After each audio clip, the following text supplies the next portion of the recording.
السلام عليكم ورحمة الله وبركاته.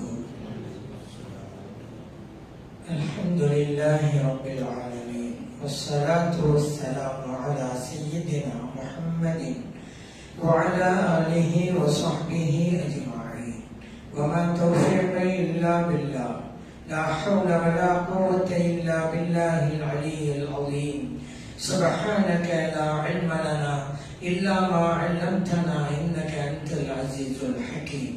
கண்ணியத்துக்குரிய பெரியோர்களே, அன்பார்ந்த சகோதரர்களே, உலகத்தின் பல்வேறு பகுதிகளிலிருந்து இறைவனுடைய இல்லம் காபாவை நோக்கி ஹஜ்ஜை செய்வதற்காக புறப்பட்டுக் கொண்டிருக்கிறார்கள்.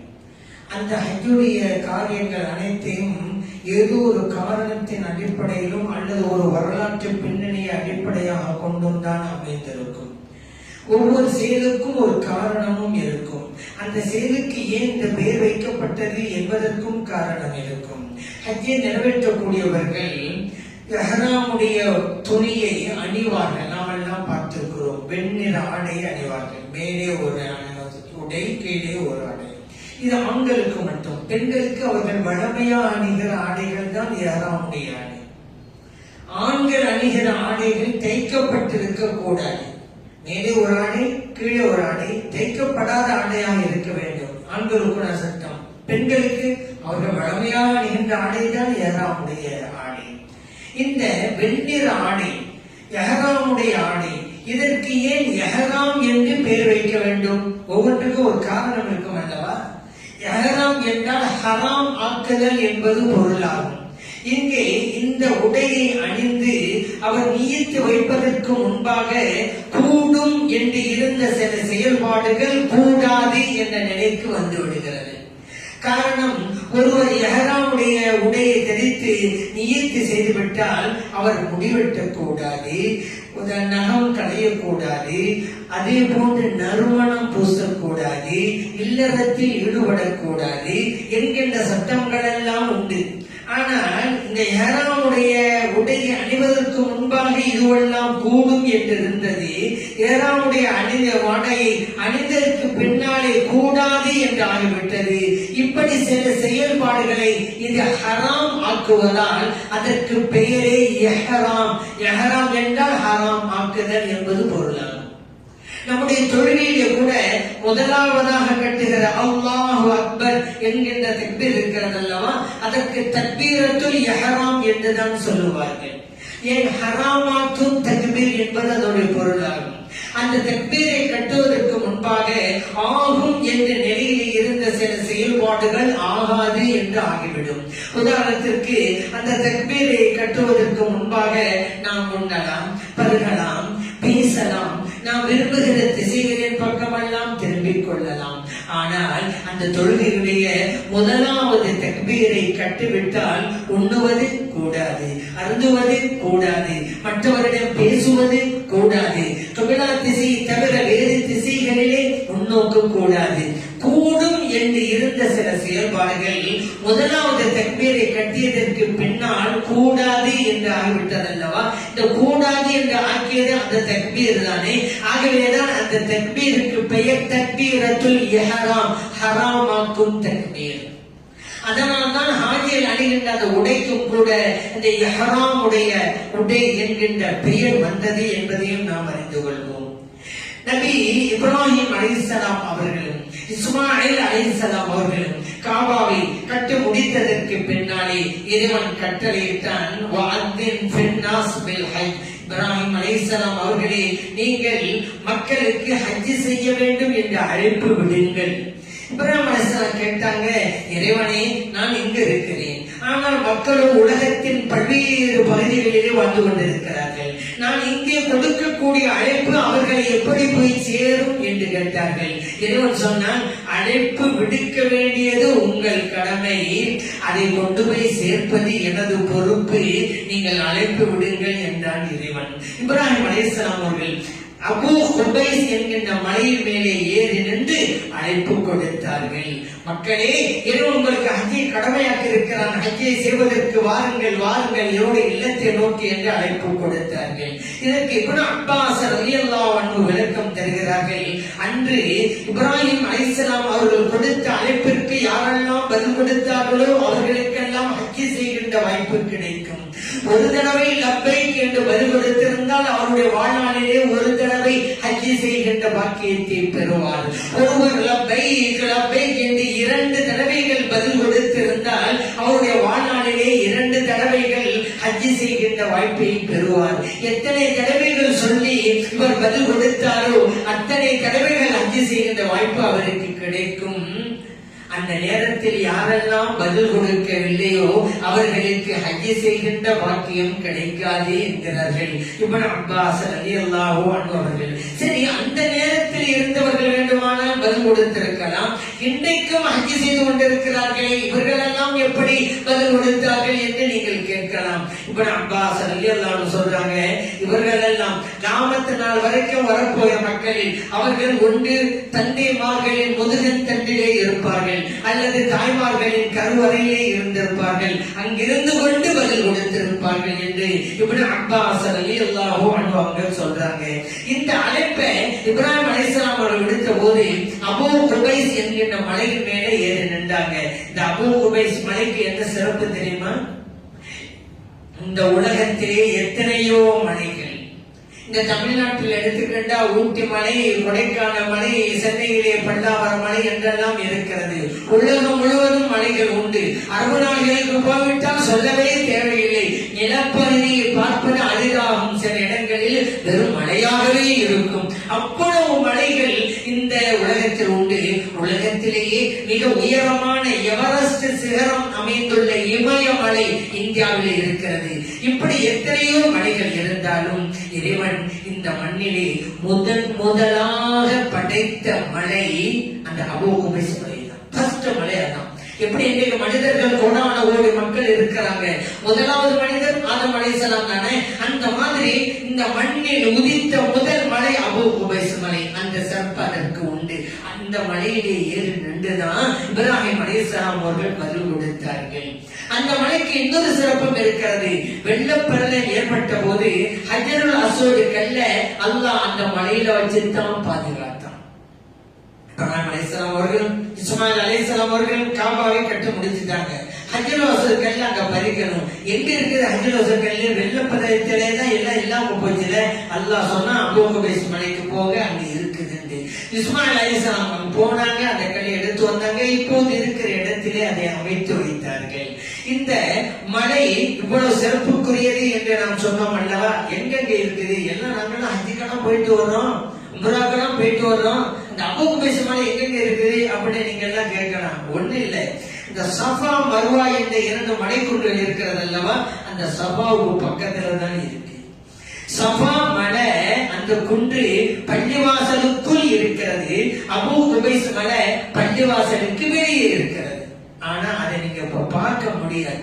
அந்த மாதிரி வச்சு விட்டாங்க இந்த ஆட்சியாளர்கள். காரணம் தெரியுமா? அதான் ஃபர்ஸ்ட் மலை, புனிதமான மலை. சொல்லவா வேணும் நம்ம மக்களுக்கு? எதெல்லாம் புனிதமோ அங்க போய் ஒன்று கூடிடுவாங்க. நீங்க அரபாவுடைய மைதானத்துல ஜபலுர் ரஹ்மா அப்படின்னு ஒரு மலை இருக்குது. அங்க போனீங்கன்னாக்கா ஒரே மனித மலை என்று சொல்கிற அளவுக்கு மனித தலைகளாகவே இருக்கும். மலையை பார்க்க முடியாது, மனித தலையை பார்க்கலாம் அவ்வளவு. ஏன்னா புனிதமான மலை எல்லாம் யாரும் உட்காந்துக்கிறாங்க. அப்படின்னா அபூ குபைஸ் மலைக்கு என்ன ஆகும்? அதனால இந்த ஆட்சியாளர் என்ன பண்ணாங்க, கீழே அப்படியே மலையை விட்டுட்டு மேல பில்டிங் கட்டிட்டாங்க. இன்னைக்கு கீழே அந்த மலையை இன்னைக்கு பார்க்கலாம். ஆனா விவரம் தெரிந்தவர்களுக்கு தான் அபூ குபைஸ் தெரியும். அங்க இருக்கக்கூடிய அலுவலர்கள் போய் அபூ குபைஸ் மலை எங்க இருக்கு அப்படின்னு கேளுங்க, தெரியும் ஆனா சொல்ல மாட்டாங்க. கபிரிஸ்தானுக்கு போனான்னு கேட்டாங்க, ஜன்னத்துல் பக்கீக்கு இது யாருடைய கபரு தெரியும். அங்க ஒரு ஆள் நிற்பாரு சிவப்பு தொண்டை போட்டுக்கிட்டு, யாருங்க? அஸ்ஸலாமு அலைக்கும் சொல்லிட்டு போங்க, ஏன் யாரு எவ்வளவு கேட்கறீங்க அப்படின்னு தத்துவம் பேசுவார் அவரு. என்ன இந்த மாதிரி தெரிந்தாலும் சொல்ல மாட்டார்கள். இப்ப நீங்க போறோம் சஃபாவுக்கு வெளியில இருக்கிற மலை, கீழே மலை தெரியும், மேல பில்டிங் இருக்கும். அதான் அபூ குபைஸ் மலை. அப்ப மலையையும் பாருங்க, அந்த பள்ளி வாசலை விரிவடைய செய்ய வேண்டும் என்பதற்காக சுற்றியுள்ள மலைகளை எல்லாம் இடித்து கட்டம் கட்டிக்கிட்டே இருக்கிறாங்க பாத்தீங்களா. ஆனா சஃபாவுக்கு பக்கத்துல மலை இடிக்கல. அபூ குபைஸ் மலையாச்சு. அந்த மலையை பாதுகாக்கவும் செய்ய வேண்டும், மக்களுடைய அந்த கூட்டத்திலிருந்து பாதுகாத்துக் கொள்ள வேண்டும். அந்த மாதிரி ஐடியா பண்ணி மேல பண்ணி கட்டி வச்சிருக்காங்க. மலையை வச்சு பாதுகாக்கலான்னு வைங்க. அதே போல உள்ளு காபா இருக்கிறது. காபாவில் நாம எல்லாம் தவாப் செய்வோம். ஹஜ்ஜை நிறைவேற்றக்கூடியவர்களும் உம்ராவை நிறைவேற்றக்கூடியவர்களும் தவாப் செய்வார்கள். அந்த தவாப் செய்கின்ற போது நீங்கள் பார்த்தீர்களா, தவாப் செய்பவர்களுக்கு இடது பக்கத்தில் தான் காபா இருக்கும். நம்முடைய மார்க்கத்துல எந்த ஒரு செயலை செய்தாலும் வலது பக்கத்தை கொண்டு செய்வது என்பது சிறப்பு. ஆகவேதான் ஸல்லல்லாஹு அலைஹி வஸல்லம் சொன்னாங்க, நீங்க தலையை வாருவதாக இருந்தாலும் சரிதான், வலது பக்கத்தை கொண்டு தொடங்குங்கள்.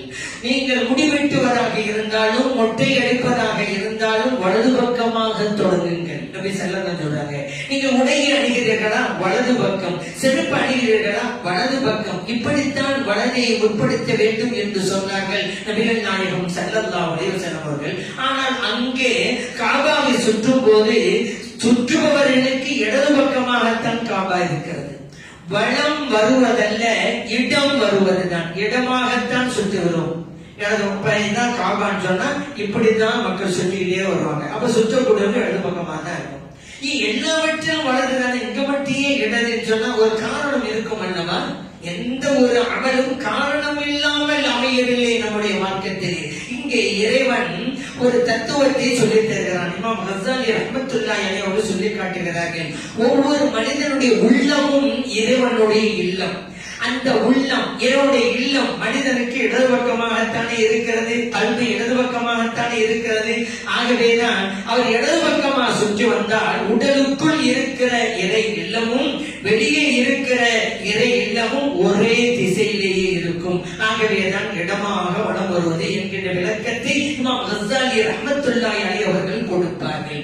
இன்றைக்கு நவீன அடிப்படையில் சிந்தித்து பார்த்தால் கூட இறைவன் ஒரு தத்துவத்தை, அறிவியல் தத்துவத்தை நமக்கு எடுத்து கூறுகிறான். காரணம், இந்த உலகத்தில் இருக்கிற கோள்கள் எல்லாம் இயங்கிக் கொண்டுதானே இருக்கின்றன, சுற்றி கொண்டுதானே இருக்கின்றன. பூமி தன்னைத்தானே சுற்றி கொண்டு சூரியனையும் சுற்றி வருகிறது. இது அல்லாமல் செவ்வாய், வியாழன், எத்தனையோ கோள்கள் உண்டு, சனி கோள்கள் உண்டு. இந்த கோள்கள் எல்லாம் அந்த சூரியனை சுற்றி வருகிறது. சூரிய குடும்பம் என்று சொல்வார்கள். இந்த கோள்கள் எல்லாம் சூரியனை மையமாக கொண்டு சுற்றி வருவதால் இந்த கோள்கள் எல்லாம் சூரிய குடும்பம். சரிங்க, எப்படி சுற்றி வருகிறது என்று சொன்னா, நாம காபாவை சுற்றி வருகிறோம் அல்லவா, அந்த அமைப்பில் தான். இதுதான் சூரியன் என்றால் பூமி சுற்றி வருகிறது அல்லவா, இப்படித்தான் சுற்றி வருகிறது. பூமிக்கு இடது பக்கத்தில் தான் சூரியன் இருக்கிறது. இறைவன் அப்படித்தான் இந்த பிரபஞ்சத்தை இப்படித்தான் இயக்கிக் கொண்டிருக்கிறேன் என்பதை புரிந்து கொள்ளுங்கள். ஆகவே அந்த அமைப்படி அந்த இல்லத்தை சுற்றி வாருங்கள் என்று இறைவன் அமைத்து வைத்து விட்டான். அந்த காபாவிலே ஹஜருல் அஸ்வத் என்கின்ற கல் இருக்கிறது. ஹஜருல் அஸ்வத் என்றால் என்ன பொருள்? ஹஜர்ந்த கல்லு, அஸ்வத் கருப்பு. ஹஜருல் அஸ்வத் கருப்பு கல், அதுதான் அர்த்தம். கரிங்கல் என்று கூட சொல்லுவாங்க, கருப்புக்கள். ஏன் இது கருப்புக்கள்? காரணத்தை அடிப்படையிலே தான். இந்த கருப்புகளுடைய நிலை என்ன? ஆரம்பத்துல கண்மணி நாயகம் ஸல்லல்லாஹு அலைஹி வஸல்லம் சொன்னாங்க, இந்த ஹஜருல் அஸ்வத் கல் இருக்கே சொர்க்கத்திலிருந்து வந்த கல். அந்த கல் வருகின்ற போது வெண்ணிறமாக இருந்தது, பாலை விடவும் வெண்ணிறமாக இருந்தது. மக்களுடைய பாவங்களை சுமந்து சுமந்து கருநிறமாக மாறிவிட்டது என்றார்கள் நபிகள் நாயகம் ஸல்லல்லாஹு அலைஹி வஸல்லம் அவர்கள் திருமீதியிலே பதிவு செய்யப்பட்டாங்க. இது கருநிறமாக மாறியதால் தான் ஹஜருல் அஸ்வத் கருப்புகள் என்ற பெயர் வந்தது. ஆரம்பத்தில் அப்படி இல்லை. ஒருவர் இந்த ஹஜருல் அஸ்வத் கல்லை தொடுகிறார் என்றால் சொர்க்கத்து பொருளை தொடுகிறார்.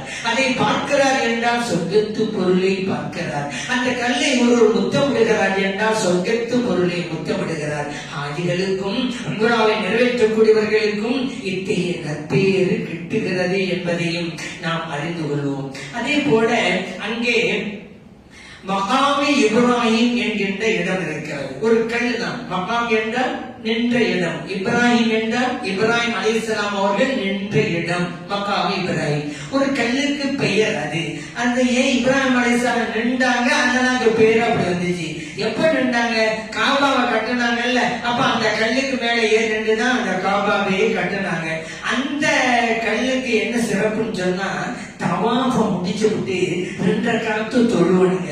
இது ஹனஃபி மதஹபுடைய வாஜிப், ஷாஃபி மதஹபுடைய சுன்னத். அந்த 2 ரக்காத்து தவாஃபுடைய தொழுகை 2 ரக்காத். எங்க வேண்டுமானாலும் தொழலாம் தானே.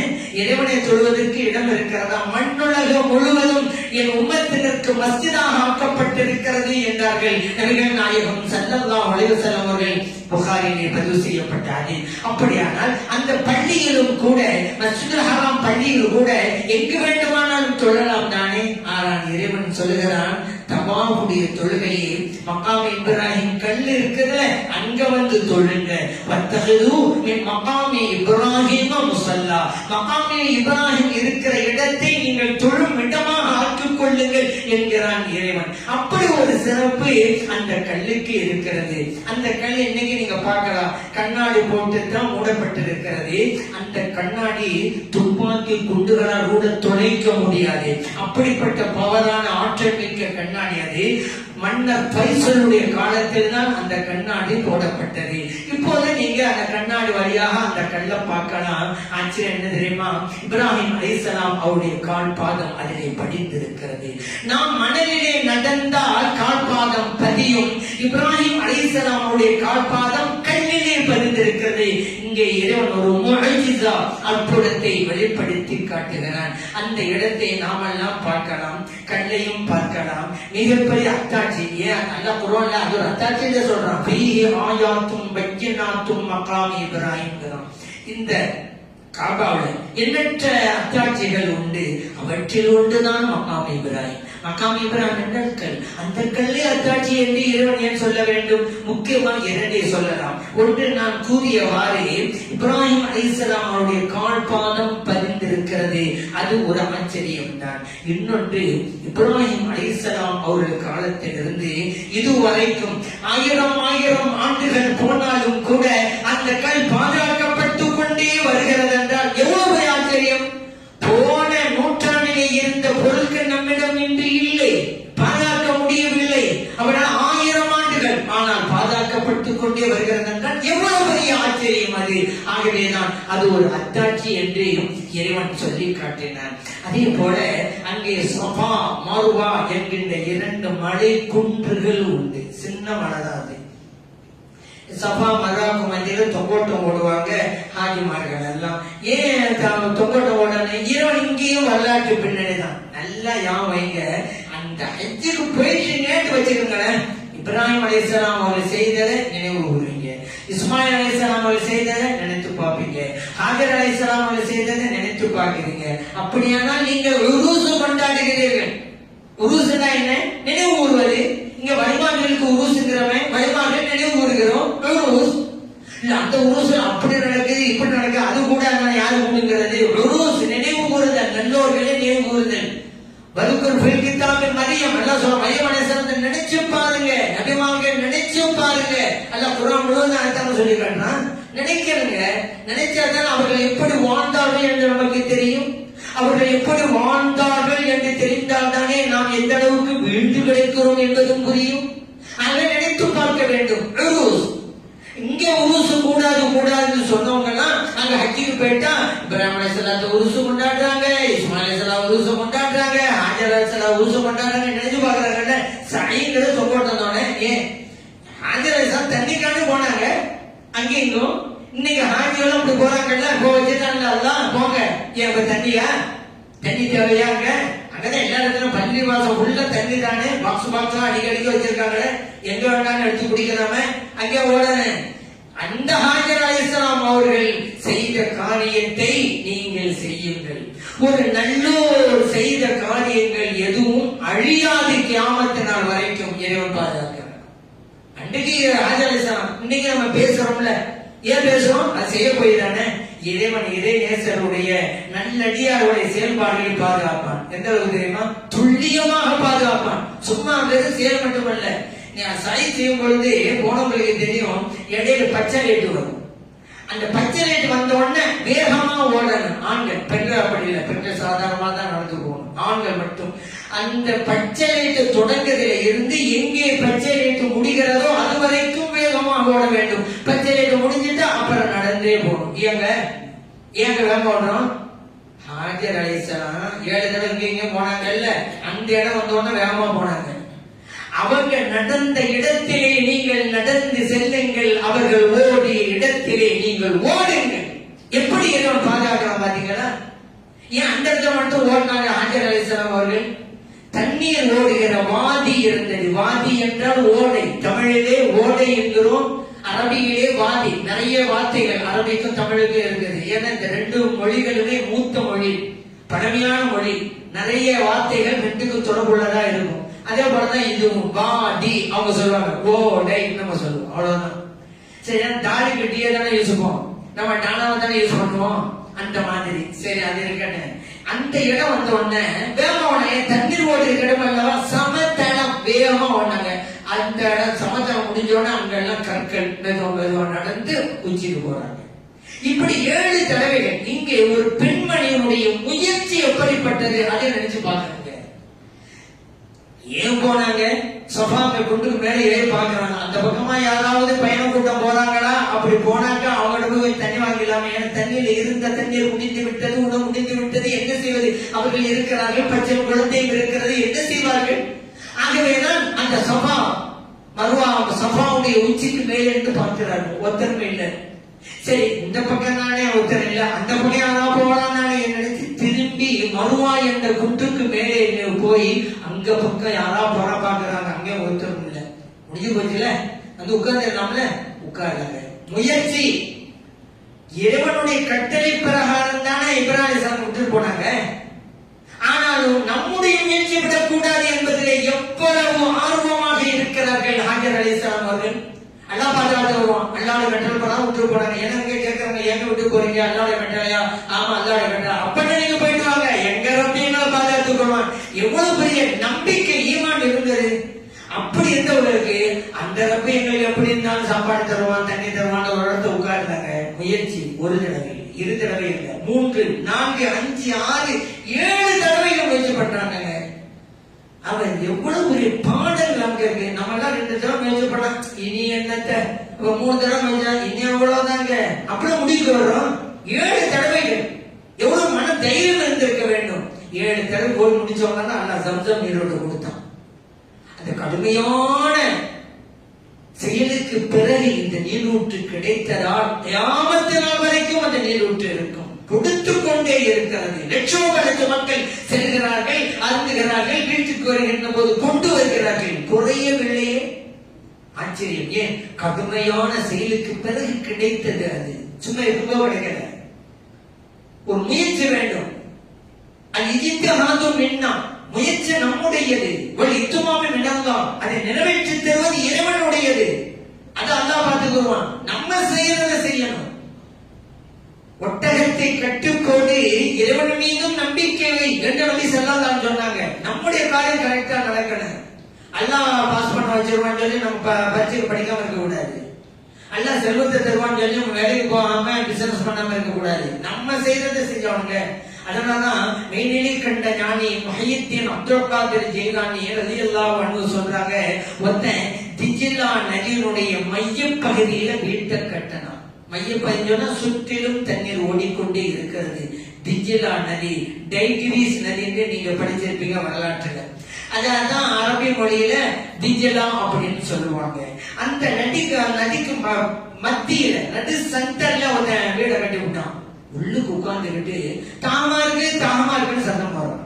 கௌசலாம் சொன்னாங்க, என்னப்பா இது, உன் வீட்டை சுத்தி தண்ணி தானே ஓடிட்டு இருக்கு, வீட்டோட வெளியே வா, தண்ணீர் அள்ளு குடி, வீட்டுக்குள்ள உட்கார்ந்துக்கிட்டே தண்ணி தாகங்கிற. இதை விடவும் ஒரு அறியாமை என்ன இருக்க முடியும் என்று கேட்கிறார்கள் கௌசல் ஆலம் ரலியல்லாஹு அன்ஹு அவர்கள். அதனால நம்ம சீரமைச்சு அதான் சொல்லுவாங்க. சில பேர் சொல்லுவாங்க, முயற்சிக்கு உங்களால் முடிந்தவரை முயற்சி செய்யுங்கள். அப்படிலாம் கிடையாது. உங்களால் முடிந்தவரை முயற்சி செய்யுங்கள் என்பதல்ல, நீங்கள் நினைத்ததை முடிக்கும் வரை முயற்சி செய்யுங்கள். அந்த முயற்சி தான் வேணும். அதைத்தான் ஹாஜர் அலைஹிஸ்ஸலாம் அவங்க செஞ்சாங்க. அல்லாஹ் பரிசா கொடுத்துட்டான்னு வச்சுங்க. இன்னைக்கு அறிவியலாளர்கள் எல்லாம் வியந்து போகிறார்கள். அற்புதமான நீரூற்று. எத்தனை ஆண்டு காலங்கள் வச்சிருந்தாலும் கிருமி வராது. இங்க எல்லாம் ஒரு தண்ணீர் பிடிச்சு வைக்க பார்க்கலாம், ஃபில்டர் பண்ணதையே பிடிச்சு வைக்க கொஞ்ச கால பேருக்கு கிருமி வந்துடும். ஆனா அது எத்தனை வருஷங்கள் எத்தனை பேர் வச்சிருக்கிறாங்க, கொண்டு வந்து வருடங்கள் ஆனாலும் கூட இம்மி அளவு கூட மாற்றவில்லை. அது மிகப்பெரிய ஒரு அதிசயம். அதிசய நீரூற்று தான் அந்த ஜம்சம் நீர். அதே போல பாருங்க, அரஃபா மைதானம் உண்டாக்கி, அரஃபா மைதானம் ஆகியெல்லாம் பிற 9 அன்னைக்கு அங்க போயிடுவாங்க. அதுதான் ரொம்ப முக்கியமான ஒண்ணு. அரபா அரபா தான் ஹஜ்ஜிங்கிறாங்க ஸல்லல்லாஹு அலைஹி வஸல்லம். ஏன் உம்ராவுக்கு போறாங்கல்ல, அவங்க தவாஃப் செய்வாங்க, சை செய்வாங்க. ஆனா ஹஜ்ஜி செய்யக்கூடியவர்களுக்கு மட்டும்தான் அரபாவுடைய தங்குவது என்று இருக்கிறது. ஆகவே ஹஜ்ஜி என்றாலே அரபா தான். ஏன் அந்த இடத்திற்கு அரபா என்று பெயர் வந்தது? அரபா என்றால் அறிந்து கொள்ளுதல் என்பது பொருளாகும். இங்கே ஆதம் அலைஹிஸ்ஸலாம் அவர்களும் அவருடைய துணைவியார் ஹவ்வா அலைஹிஸ்ஸலாம் அவர்களும் அந்த இடத்தில் தான் சந்தித்துக் கொண்டு ஒருவருக்கொருவர் தெரிந்து கொண்டார்கள். காரணம், ஆதம் அலைஹிஸ்ஸலாத்தை அல்லாஹ் தஆலா சொர்க்கத்தை இறக்கி வச்சான்ல, அங்க சிறுவன்ல இருக்கக்கூடிய இடம் தான். அங்கதான் இன்னைக்கு இருக்குது சரந்தீப் அப்படின்னு சொல்லுவாங்க. அந்த இடைக்கு ஆதம் மலை அப்படின்னு சொல்லுவாங்க. அங்க கால்பாதம் கூட இன்னைக்கும் இருக்கிறது. வெவ்வேறு சமயத்தவர்கள் எல்லாம் அவங்க சமயம் சார்ந்த பெயர் கொடுத்து வச்சிருக்கிறாங்க அந்த காலடிக்கு. உண்மையில ஆதம் அலைஹிஸ்ஸலாம் அவர்கள் இறங்கிய இடம் இன்னைக்கு இருக்கு. சரி, ஹவ்வா அலைஹிஸ்ஸலாத்தை அல்லாஹ் இன்னைக்கு ஜித்தா இருக்கிறதுல அங்க இறக்கி வச்சான். மக்காவுக்கு அருகிலே இருக்கக்கூடிய துறைமுக நகர், அதுதான் ஜித்தா.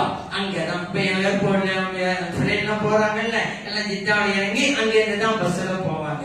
அது கடற்கரை நகரம் தான் அது. அங்கதான் அவங்க இறக்கப்பட்டாங்க. இன்னைக்கு அவங்களுடைய கபர் அங்கதான் இருக்குது. மக்பரத்து உம்மினா ஹவ்வா, அந்த கபர்ஸ்தானுக்கு பேரு நம் தாய் ஹவ்வா அலைஹிஸ்ஸலாமுடைய கபர்ஸ்தான். அவங்கதான் பேர் வச்சிருக்காங்க, போர்டே எழுதப்பட்டிருக்கும். அவங்களுடைய கபரும் அங்கதான் இருக்கிறது. ஜித்தாவுக்கு போகக்கூடியவர்கள் அந்த கபருக்கு சென்று தியாகத்தும் செய்து வருகிறார்கள். சரி, இரு துருவங்களாக நிறைவேற்றப்பட்டாங்கல்ல. ஜித்தான்னு பேர் வந்தது அதனால தானே. ஜித்தான்னு சொல்றோமே, நமக்கு ஹவ்வா அலைஹிஸ்ஸலாம் யாரு? பாட்டி. பாட்டிக்கு அரபு மொழியில ஜத்தா, ஜத்தாண்டா பாட்டி. நம்முடைய ஜத்தா இறங்கிய இடம் இன்றைக்கு ஜித்தா. அது மறுபடியும் தான் ஜித்தான்னு என்பது இருக்கிறது. இந்த இருவரையும் அல்லாஹ் தஆலா சந்திக்க வைத்தது அரஃபா மைதானம். இருவருக்கொருவர் அறிந்து கொண்டார்கள். அரஃபா அறிந்து கொள்ளுதல். அவங்க ரெண்டு பேரும் போனாங்க, நம்மளெல்லாம் அங்க போய் வச்சுட்டாங்க அல்லாஹ் தஆலா. அவங்க ரெண்டு பேரும் சந்தித்த நாள் எது தெரியுமா? வெள்ளிக்கிழமை. அதனால யௌமுல் ஜும்ஆ, ஒன்றிணைந்த நாள். யௌமுல் ஜும்ஆனா அர்த்தமே அதான், ஒன்று சேர்ந்த நாள் அர்த்தம். ஹவ்வா அலைஹிஸ்ஸலாமும் ஆதம் அலைஹிஸ்ஸலாமும் ஒன்று சேர்ந்த நாள். அதான் நபி ஸல்லல்லாஹு அலைஹி வஸல்லம் அவங்க ஹஜ் செஞ்சாங்கல்ல, ஒரு ஹஜ் செஞ்சாங்கல்ல, ஹிஜ்ரத்துக்கு பிறகு ஒரு தடவை தான் ஹஜ்ஜத்துல் வதா என்று பெயர். அவர்கள் ஹஜ்ஜை நிறைவேற்றிய போது அரஃபாவுடைய அந்த நாள் துல்ஹஜ் 9 வெள்ளிக்கிழமையாகவே அமைந்தது. அதனால ஹஜ்ஜுல் அக்பர் மாங்க, பெரிய ஹஜ். இன்னைக்கும் அரஃபாவுடைய நாள் வெள்ளிக்கிழமை அமைஞ்சிட்டா வருஷம்னா அமையாது, 2வது வருஷம் தான் அது அமையும். அமைஞ்சிட்டா ஹஜ்ஜுல் அக்பருக்கு பேரு. ஏன்னா அப்படி ஸல்லல்லாஹு அலைஹி வஸல்லம் அப்படி அமைஞ்சிச்சு. அல்லாஹ் யௌமல் ஹஜ்ஜில் அக்பர் என்று பெயர் கொடுக்கிறான் குர்ஆன்ல, ஹஜ்ஜுல் அக்பர். இந்த ஆதம் அலைஹிஸ்ஸலாம் அவர்களை சந்தித்த நாள் அது. அவர்கள் சந்தித்துக் கொண்ட இடத்தில் சந்திக்கிறார்கள். அவர்கள் சந்தித்த நாள் வெள்ளிக்கிழமை என்றே சந்தித்தால் ஹஜ்ஜுல் அக்பர் தான். எவ்வளவு ஒரு பாக்கியம் கிடைச்சிருது. நானும் ஒரு இடம் எல்லாருக்கும் கிடைச்சிருது. நான் சில பேருக்கு தான் கிடைக்கும், சில வருஷத்துலாம் கிடைக்கும். அப்படி அதே போல அந்த அரஃபாவுடைய மைதானத்தில் ஆகியெல்லாம் கொண்டு விடுகிறார்கள். அதன் பிறகு முஸ்தலிஃபா வருவார்கள். அதன் பிறகு மினா வருவார்கள். மினாவுடைய தான் கல்லெறிவார்கள். கல்லெறிதல் வணக்கம் அங்கே இருக்கிறது. அன்னைக்கு இப்ராஹிம் அலைஹிஸ்ஸலாம் கல்லெறிஞ்சாங்க. இஸ்மாயில் அலைஹிஸ்ஸலாத்தை குர்பான் கொடுப்பதற்காக கூட்டிட்டு போறாங்க. அல்லாஹ் கட்டளை பிரகாரம் அவன் இப்படி முன்னால் வந்து நிக்கிறான். என்னங்க இது? கனவுல கண்ட அவன் இறைவன் கட்டளையிட்டான்னு நம்பி போயிட்டே இருக்கீங்க. இது ஆண் மகன், நீண்ட காலம் ஒரு குழந்தை இல்ல, நீண்ட காலம் குழந்தை இல்லாமல் இருந்து நீங்க பெற்றெடுத்திருக்கிறீங்க. அருமை மகன், ஆசை மகன், ஆண் மகன். இது போய் கொடுக்க போறீங்க? இப்ப எடுத்தாங்க, கல்ல எரிஞ்சாங்க, விரட்டாங்க. என் ரப்புடைய கட்டல் நான் வெட்ட போற குறுக்க வரியா நீ? சரி, அவங்க கல்லறிஞ்சாங்க. இன்னைக்கு ஹாஜிகள் எல்லாம் ஏன் கல்லறியணும்? அன்னைக்கு அது முடிஞ்சு போச்சுல. ஏன் இன்னைக்கு அந்த செயலை நினைவு கூற வைத்திருக்கிறாங்க. நான் ஏற்கனவே சொன்னேன்ல, ஹஜ்ஜுக்கு போயிட்டா யாரு உருசு? இப்ராஹிம் அலைஹிஸ்ஸலாம் உருசு தான். அவங்க செஞ்சதான் நீங்க செய்வீங்க. அவங்களதான் நினைச்சு பாக்குறீங்க. ஹாஜர் அலைஹிஸ்ஸலாம் உருசு தான், இஸ்மாயில் அலைஹிஸ்ஸலாம் உருசு தான். சரி, இங்கே கல்லறிகின்ற போது இன்னொரு பாயிண்ட்டும் இருக்குது. என்னன்னு கேட்டா, அன்னைக்கு ஷைத்தான் எரிஞ்சாங்க தான். நம்மளும் மனசுல கொண்டு வந்து அந்த ஷைத்தான் நம்மளை எப்படியெல்லாம் வழிபடுக்கிறான். அந்த உலகத்துல நல்ல செய்ய விடாம தடுக்கிறான், பாவத்தை செய்யணும்னு சொல்லிக்கிட்டே இருக்கிறான். காலமெல்லாம் நடக்குது. ஏதோ ஒரு தடவை நினைச்சு 2 தடவை நினைச்சீங்கல்ல, கண் முழிச்சையிலேருந்து நம்ம தூங்குற வரைக்கும் அந்த ஷைத்தான் அது செய், இதை செய், அந்த தப்பு பண்ணு, இந்த தப்பு பண்ணு. எந்த அளவுக்கு ஆகி போச்சுன்னா, சில காரியங்களை செய்யறாங்க, தப்பு செய்ய வேண்டவே இல்லை. இப்ப அந்நிய போகும்போது அந்நிய பெண்ணை பாக்குறாங்கல்ல, அந்நிய பெண்ணை பார்க்கணுமா தேவையில்லாம மார்க்கத்தில் ஹராம் கதி. அந்நிய பெண்ணை பார்த்து ரசிக்கிறாங்கல்ல, இதுவெல்லாம் பாவம் என்று தெரிந்தா நடந்துகிட்டு இருக்கு. பாவம் தெரியலங்க, அப்படியே ஆகி போச்சுங்க. ஒரு சில பாவங்களுக்கு தப்பா செய்யக்கூடாது, சில பாவங்கள் தப்புன்னு நினைக்கிறதே இல்லை. அங்கே கல்லறியண்டவா அதான் சொல்ல வரும், என்னுடைய வாழ்நாளிலே எதிலும் நீ குறுக்கிடாதே செய்தானே. அது மட்டுமல்ல, நம்மிடம் இருக்கிற தீய குணங்களையும் அங்கே எரிந்து விட்டு வருகிறோம். ஒரு கல்லை எரிகிறோம் என்றால் என்னிடம் இருக்கிற பொய் கூறும் குணத்தை விட்டெடுகிறேன், என்னிடம் இருக்கிற கோபம் என்கின்ற குணத்தை விட்டெடுகிறேன், என்னிடம் இருக்கிற பொறாமை என்கின்ற குணத்தை விட்டெடுகிறேன். ஒவ்வொரு கல்லை எரிகின்ற போது நம்மிடம் இருக்கிற தீய குணங்களை விட்டெறிந்து விட்டு அன்று பிறந்த பாலகனை போன்று திரும்பி வருகிறோம். அதுதான் ஹஜ். நபி ஸல்லல்லாஹு அலைஹி வஸல்லம் அவர்கள் கடைசி ஹஜ்ஜிலே 100 ஒட்டகைகளை கொடுத்தார்கள். ஹஜ்ஜத்துல் வதா மினாவுல வச்சு 100 ஒட்டகைகள். அதுல நபி ஸல்லல்லாஹு அலைஹி வஸல்லம் அவர்கள் 63 ஒட்டகைகளை தன் கைப்பட அறுத்தார்கள். பிறகு அலி ரலியல்லாஹு அன்ஹு கூப்பிட்டாங்க, மீதி ஒட்டகைகளை நீங்க இருங்க அப்படின்ட்டாங்க. முஸ்லிம்களே பதிவு செய்யப்பட்ட ஹதீஸ். இதெல்லாம் பல சட்டங்கள். ஒரு உதகையா கொடுக்கிறார் என்றால் அவர் முடிந்தால் அவர் அறுக்கலாம், இல்லாவிட்டால் இன்னொருடம் பொறுப்பை ஒப்படைக்கலாம். அந்த சட்டம் இருக்கிறது. எனவே ஸல்லல்லாஹு அலைஹி வஸல்லம் கூப்பிட்டு ஒப்படைச்சாங்கல்ல. இதுல 63 தான் அறுத்து விட்டு மீதியை அவர்களிடம் கொடுத்தார்கள் என்றால் 63க்கு கிடைத்த சிறப்பு என்ன, அருமை என்ன, பெருமை என்ன? நபி ஸல்லல்லாஹு அலைஹி வஸல்லம் அவர்கள் இந்த உலகத்தில் வாழ்ந்த வயது 63. நபி ஸல்லல்லாஹு அலைஹி வஸல்லம் அவர்கள் ஒரு மெசேஜ் கொடுக்கிறார் இந்த சமூகத்திற்கு.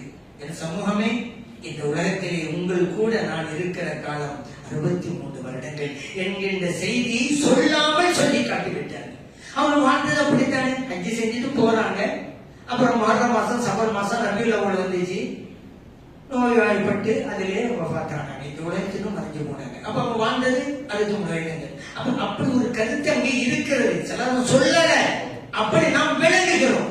அந்த ஹஜ்ஜில் நடந்த ஒவ்வொன்றையும் பாருங்கள், ஏதோ ஒரு அர்த்தத்தின் பின்னணியில் அமைந்திருக்கும். அந்த புனிதமான ஹஜ்ஜை நிறைவேற்றுகின்ற பாக்கியத்தை எல்லாம் வல்ல இறைவன் நமக்கும் நமது பிள்ளைகளுக்கும் நமது குடும்பத்தினருக்கும் வழங்கி அருள்வானாக. ஆமீன். அல்ஹம்துலில்லாஹி ரப்பில் ஆலமீன்.